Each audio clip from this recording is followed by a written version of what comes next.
জয় মা শ্যাম সুন্দরী। এই যে তোমরা এই ছবিটি দেখছো, যেটা আমি এখন মুছে ফেলছি, এই ছবিটি নাকি ভালো হয়নি, সেই জন্য এটি কেটে দিয়ে আবার আমি একটি নতুন ছবি এঁকেছি। আর এই ছবিটিও ভালো হয়নি, আমায় বলেছে।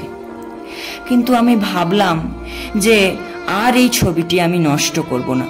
ভালো হয়নি, এই খারাপ ছবিটিতেই আমি রং করব। আমার ছবি তো সবার ভালো লাগবে না, তাই না? আমি তো সবার মনের মতো করে ছবি আঁকতে পারবো না। আমার ভালো লেগেছে তাই আমি রং করে দিয়েছি। আর তোমরা অবশ্যই জানাবে যে এই ছবিটি তোমাদের কেমন লেগেছে, আর এই ছবিটি 10-এর মধ্যে কত পাওয়ার যোগ্যতা রেখেছে। প্লিজ জানাবে, যেন আমি বলতে পারি আমার ছবি ভালো লেগেছে, সবার না লাগুক, কিছু জনের।